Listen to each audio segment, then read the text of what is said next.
I don't necessarily think that playing on vinyl is in any way actually more authentic. I have no interest in gatekeeping at all. To me, it's like I'm just playing what I would love to hear. I want to like just take them deeper and deeper into the sound that like I love and like that makes me move and like lose my mind and get them to that same place. I want to do something that's focused on community and like bringing people together and like making experiences for people that the meaning is just embedded in the experience and it's there and you have the experience and then it's gone.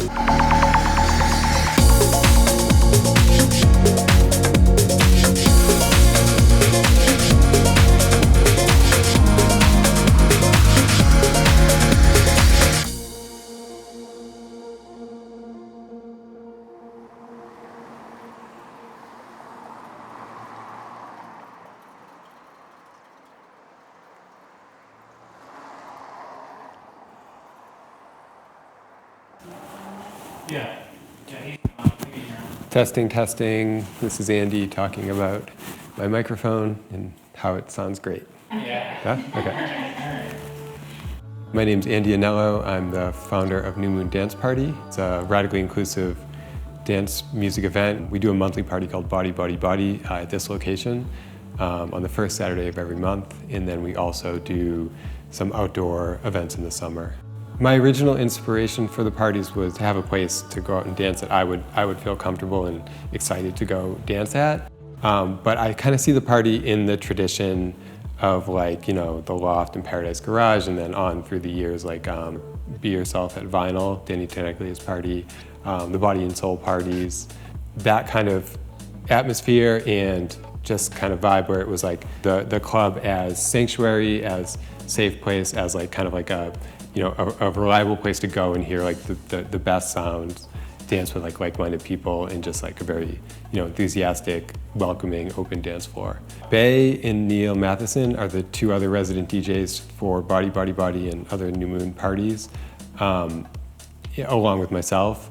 So from like 2017 to 2019, I was kind of just doing it on my own. And then Don Rodigan got involved and was helping me throw the parties for a year or two, and then Neil and Bay joined up.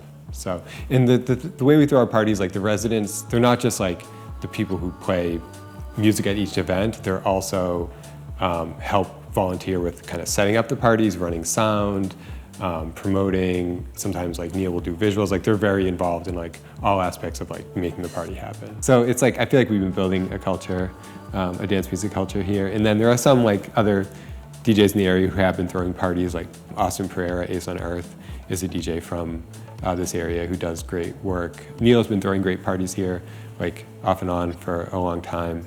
Just the party, body that happens in the space, we've really like reestablished like a focal point for dance music culture in New Bedford.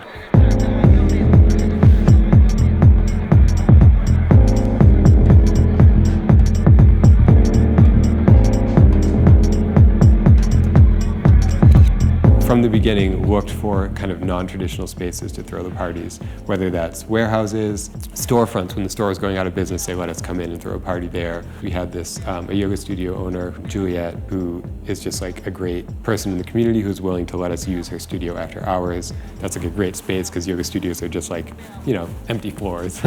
So you have to bring all the equipment in and set up, but once you do, it's like a great space. And the thing with all these spaces is there's no bar.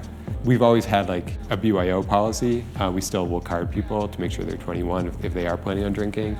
It really is a dance floor, and so people who are coming there to dance. There's really nothing else to do. It's just community and dancing. It's made the party like maybe grow more slowly because people who like want to be at a bar, this isn't really the spot. We're at a point where, occasionally someone will just walk in off the street and not really know what the party's about or understand the ethos. And I think actually, if we ever grow to be a bigger party, having good door staff is like right up there with being as important as having the best DJs and the best sound and everything else, because it's like, if you make it safest for the most vulnerable populations, then it's safest for everyone. So that's kind of how it extends out. So in other words, like, this is what the party's about, and this is who the party's for, and you can come in, you can have a great time, but just know what kind of party this is.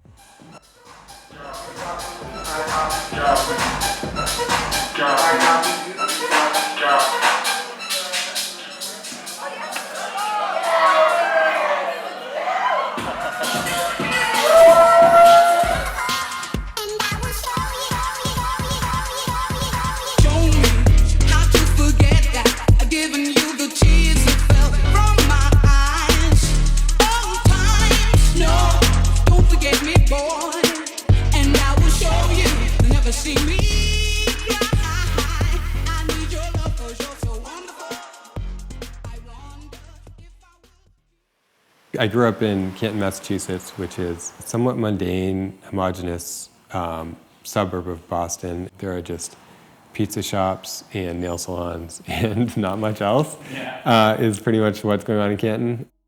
So I got involved in LGBTQIA activism when I was in high school. It was really just like a reaction to my environment and what me and my friends were going through. So I'm bisexual, and a lot of my friends were queer. It's not an exaggeration to say that I heard the word fag more than I heard my name in high school, like just every day. People, it was just constant. And so activism was like one outlet for us to try to do something about it. And like, I was very much like, for whatever reason, like I just tried to work within the system that was presented, which in Massachusetts, they do this thing called the Massachusetts Youth Risk Behavior Survey. I think that's what it's called. The Massachusetts government polls youth and tries to figure out like what are the biggest threats to young people. It came out that like, queer kids were like way more likely to commit suicide, to run away from home, to abuse drugs and alcohol, all that stuff. And as a result of that, Massachusetts being like the liberal state that it is, created a commission, the LGBTQ Governance Commission, or it's called the Governance Commission on Lesbian and Gay Youth, I think it was called at the time. And they also set aside some money for it, and that money made its way to high school. So we actually had some funds to do stuff. And then also, since we were like very early in having a gay straight alliance, myself and some other people from our group were invited to be part of Governance Commission on Gay and Lesbian Youth. So we would go every week up to the State House and I had to be like sworn into the government as like a volunteer and kind of help advise, and also to organize what was at the time called the Gay Straight Youth Pride March, which is like a cringy name by today's standards, but it's like the respectability politics of the time demanded that like, we have the word straight in there. That was a youth-oriented pride march, basically, that would happen yearly, and it would start at the State House steps in Boston. Because that was like so intense, and I was dealing with like a lot of stuff as a result. Like, I had my bedroom window of my house smashed in twice during this time. This is also the time of like Matthew Shepard, so the idea that like we were gonna get through this all safely was not like guaranteed. So anyway, it was all very intense. And then when I got to college, I kind of just checked out of it a little bit. And I think in some ways like dance music provide a bit of an escape and a break from that kind of stuff. In 1999, I started college at Suffolk University. And at that time, my friends, some of whom like were still in high school, like the people who were a year younger than me, were starting to get into like the club scene a little bit. And at Club Axis on Monday nights, there was a queer party that was 18 plus, I think, which is how we were getting in. So I started going to that occasionally, and there was like, drag performances and like house music mostly. And so that was like a little bit of an introduction. I started to like get it. I had a few raver friends, like I met someone and she was like more deep in the rave scene.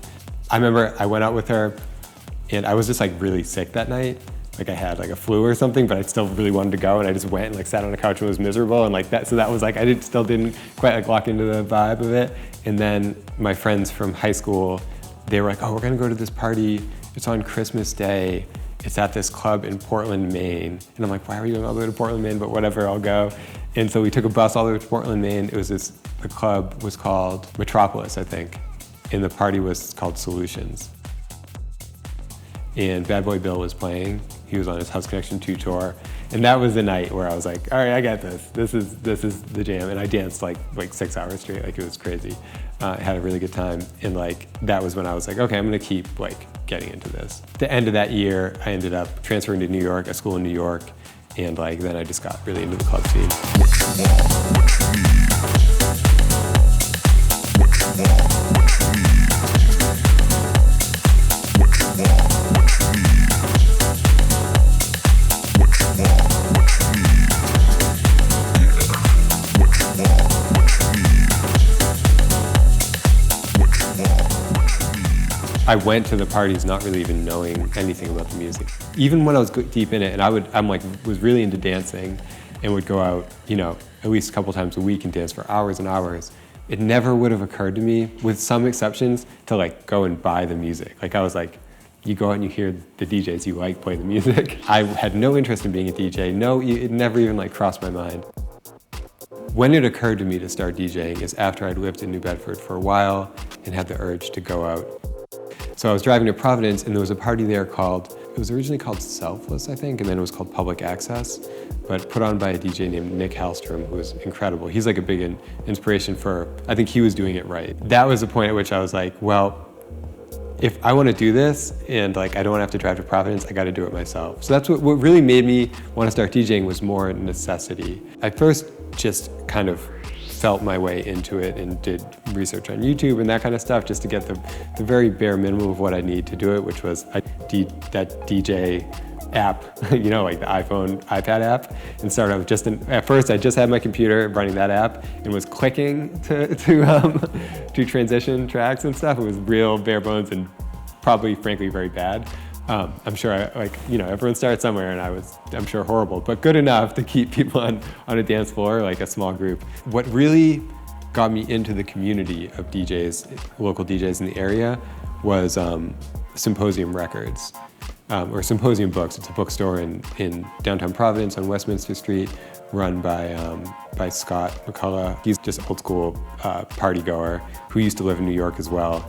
Just one day I was in his bookstore, and like out on in the racks were records, and not only records, but dance music records, and not only that, but it was new stuff. Like he had ordered new records that had just come out, and I was like, this is crazy. Like this dude is into it, and so I just started talking to him, and at that point I was like starting to plan more parties around New Bedford, and so I had flyers, so I gave him some flyers. He put them right out. So I was there like every single week.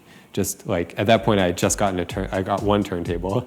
And so I was like buying records from him, and I still have a bunch of stuff in my collection that came from Symposium. There's no hierarchy to me if people want to play off digital files or records. It all is great to me. I have no hang-ups about that. But what I will say for physical media is just the act of him having those records in his store brought all these people together. I met people through there who I've gone on to like collaborate with a lot and who I've learned a lot from. I eventually transitioned to using just vinyl records, which I pretty much do in all my sets as long as I'm playing in a place that has this setup for vinyl, which has been great, and I love it. I feel just kind of more connected to the music, and I don't necessarily think that playing on vinyl is in any way actually more authentic. Like, I have no interest in gatekeeping at all in that way, where it's like something hierarchically is more authentic than something else. Like, to me, it's like I'm just playing what I would love to hear. I want to like just take them deeper and deeper into the sound that like I love and like that makes me move and like lose my mind and get them to that same place.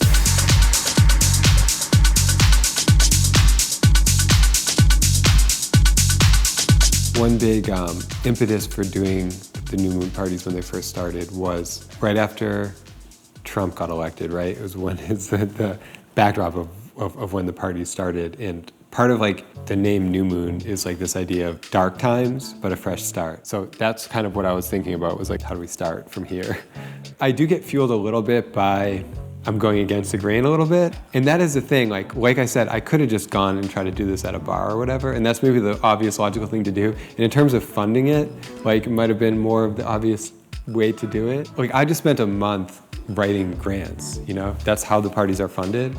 Can you get public funding for dance parties? And it's like, well, if I really do actually believe that they're important in the way I described before, and if they are important in that way and they are providing a service to people, then why not? Like, they're as valid an art form as anything else. Like, I don't think we should fall into this mentality of thinking that the whole thing is frivolous. Like, providing a safe place for people to like move their bodies in an expressive way, like you don't have another place to do that. Like, you can't just walk down the street and like do whatever you want with your body. Most people don't, or at least most people don't feel free to do that. So making this space that people feel really safe and free to like have that kind of self-expression is, I think, like really important. And so like I had an impulse and an intuition to do it this way. Like, I think it's like proving the theory gradually, building the community, like person by person. People who get into it and are here and get it, they really get it, and they come back over and over and over. And that's what it is to me. Like, take some work to like get off your butt, not just turn on Netflix and like go out. You have to like get in the car and maybe you get a little dressed up and or whatever you do, and then you go out to the dance party. You feel like every force in the world pulling you back to that couch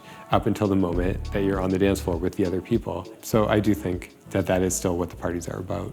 My invitation would just be for anyone who hasn't come to the party to come. New Bedford is not that far from Providence, actually. I know Rhode Islanders don't like to leave their state if they can avoid it, but we're out here and we're doing it. We're always looking to connect with other DJs and other groups that are throwing events around New England. So if you're a DJ and think you might like to come play at one of our parties, please feel free to reach out on Instagram or Facebook. It's at New Moon Dance Party, and we'd love to connect with other folks who are doing it.